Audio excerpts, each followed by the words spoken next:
जय हिंद साथियों, कैसे हैं आप सभी लोग। आज हम लोग एक बहुत ही शानदार टॉपिक डिस्कस करने वाले हैं। वो है जीरो और फर्स्ट कंडीशनल सेंटेंस। चाहे आप एयरफोर्स की तैयारी कर रहे हैं, नेवी की कर रहे हैं, किसी और अदर एग्जाम की भी तैयारी कर रहे हैं, ये टॉपिक बहुत इंपॉर्टेंट हो जाता है। और मैंने थर्ड और second conditional sentence already cover कर रखा है। आज आपका कंडीशनल पूरा हो जाएगा। तो चलिए बच्चों, समय का ध्यान रखते हुए सीधा शुरू करते हैं और जानते हैं कि जीरो और फर्स्ट कंडीशनल सेंटेंस आपका क्या होता है। कॉन्सेप्ट के साथ आपको क्वेश्चन भी देखने को मिलेंगे। तो प्यारे बच्चों, सबसे पहले हम लोग इसकी डेफिनेशन को जानते हैं कि भाई कहाँ यूज करते हैं, क्या इसका यूज होता है। तो देखिए, जो जीरो कंडीशनल सेंटेंस है ना, वो यूनिवर्सल ट्रुथ को रिप्रेजेंट करता है, कोई फैक्ट को रिप्रेजेंट करता है। मतलब कि जो जीरो का मतलब ये हो गया कि जो भी चीज बिल्कुल सत्य है और ऐसा होता ही होता है, वहां पर आप जीरो कंडीशन को यूज करते हैं। देखो, it use to talk about general truth, facts और things that always happen when a condition is met. यानी कि जब भी आप ऐसी सिचुएशन आ रही है, आपको पता है कि भाई ये चीज तो सार्वभौमिक सत्य है, ये तो वास्तविकता है, तो वो चीज होनी ही होनी है। ठीक है बच्चा। चलिए, तो इसका सबसे पहले हम लोग जानते हैं स्ट्रक्चर, क्योंकि एग्जाम में जो क्वेश्चंस आते हैं वो स्ट्रक्चर बेस ही आते हैं। तो ये होता है इफ जिसको हम लोग कंडीशनल क्लॉज भी बोलते हैं। या इफ भी हो सकता है, व्हेन भी हो सकता है। तो इसके साथ आपको प्रेजेंट सिंपल, यानी कि या तो प्रेजेंट सिंपल या प्रेजेंट डेफिनिट टेंस आप बोल सकते हैं। और दूसरी साइड भी जो होता है, इसमें दो क्लॉज होते हैं। एक आप ऐसे मान लीजिए इफ क्लॉज, जिसको आप कंडीशनल क्लॉज बोलते हैं, और ये होता है आपका मेन क्लॉज। राइट। तो दोनों तरफ आपका यहां पर क्या रहेगा, क्या रहने वाला है, दोनों तरफ प्रेजेंट सिंपल या प्रेजेंट डेफिनिट। चलिए इस बात को जानेंगे। और प्रेजेंट डेफिनिट सभी को पता भी होगा, मैं आपको बता भी देता हूं अगर आप प्रेजेंट डेफिनिट टेंस के बारे में जानना चाहते हैं। तो देखिए, क्या रहता है इससे प्रेजेंट डेफिनिट में, सब्जेक्ट प्लस वर्ब की फर्स्ट फॉर्म, और अगर आपका सब्जेक्ट सिंगुलर है तो एस, उसके बाद आपका ऑब्जेक्ट। तो ये रहता है आपका प्रेजेंट इंडेफिनिट का स्ट्रक्चर।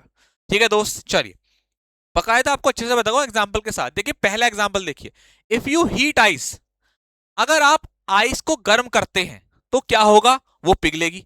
तो ये बात सच है कि नहीं है, मुझे बताओ। फैक्ट है। तो किस में जाएगा, जीरो कंडीशनल में जाएगा।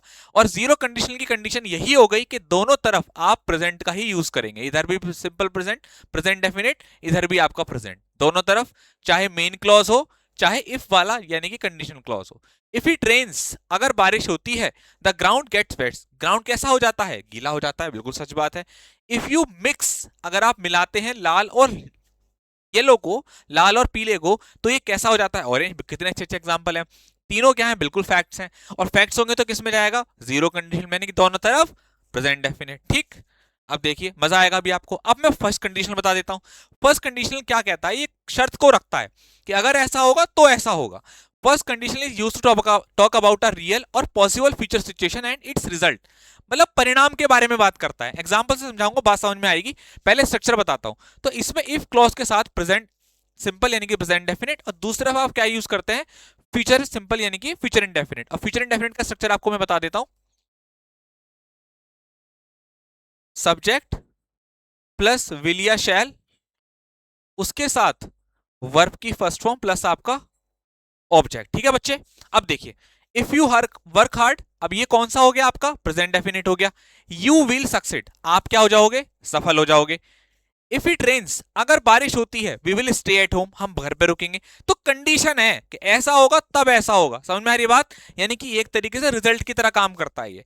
इफ यू स्टडी रेगुलरली, अगर आप नियमित तौर पे पढ़ते हैं, you will clear the exam, आप एग्जाम को पास कर लोगे। तो बच्चे यहां पर देखो, आप present definite, present definite, present definite, इधर फ्यूचर इंडेफिनेट, तो कंडीशन को मैच कर रहा है आपका, अगर ऐसा होगा तो ऐसा होगा। और इफ के साथ प्रेजेंट डेफिनेट, दूसरा क्या होगा, मेन क्लॉज में फ्यूचर इंडेफिनेट।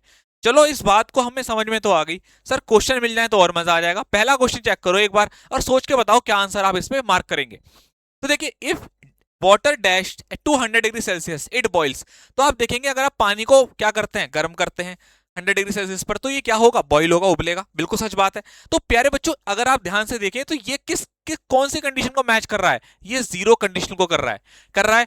जीरो कंडीशन का मतलब क्या होगा, दोनों तरफ प्रेजेंट डेफिनेट। तो विल तो नहीं होगा, सेकंड फॉर्म नहीं होगी, इज नहीं होगा, क्या आंसर होगा, ऑप्शन सी। ठीक है। नेक्स्ट, अगला, if you dash ice it melts, फिर वही वाली बात, आपको किस में ले जाना, प्रेजेंट डेफिनेट में, तो आपका ऑप्शन ए हो गया। Next, if iron dash with oxygen, अगर आप iron dash with oxygen it rust, आपने देखा होगा कि जंग लग जाती है। जंग लगने का जो एग्जांपल है वो यही है। इफ यू कह रहा हूं मैं, इफ आयरन, आयरन आपका सिंगुलर हो गया, इफ आयरन रिएक्ट्स, याद रखना, वर्ब का भी याद रखना, अगर सब्जेक्ट सिंगुलर है तो वर्ब भी कैसे होगी, सिंगुलर, क्योंकि आयरन की बात कर रहे हैं, मटेरियल की बात कर रहे हैं, तो रिएक्ट का यूज नहीं करेंगे, रिएक्ट्स का यूज करेंगे, राइट। तो इट रस्ट, क्या लग जाती है उसमें, जंग लग जाती है, राइट। चौथा एग्जांपल देखें, अब ये कौन सा आ गया फर्स्ट, क्योंकि कैसे पता चला भाई, इधर विल आ रहा है तो इधर क्या होगा, प्रेजेंट डेफिनेट, तो प्रेजेंट डेफिनेट क्योंकि ही है तो क्या लगाएंगे, कम्स लगा देंगे, ठीक है भाई। Next, if you study well, अगर आप अच्छे से पढ़ते हैं तो क्या होगा, रिजल्ट में क्या आएगा, फ्यूचर इंडेफिनिट, आप पास हो जाओगे, तो विल वाला यूज कर लीजिए, बात खत्म। तो यहां पर आपका ये इस तरीके से टॉपिक कंप्लीट होता है। उम्मीद करता हूं बहुत कम समय में आपको बेहतरीन तरीके से मैंने ये समझाया। कमेंट करके जरूर बताना कि आपको ये टॉपिक कैसा लगा, क्योंकि आपके कमेंट मुझे एक पॉजिटिव एनर्जी देते हैं और अगली वीडियो के लिए मुझे तैयार करते हैं। Thank you so much, love you all बेटा, जय हिंद, जय भारत।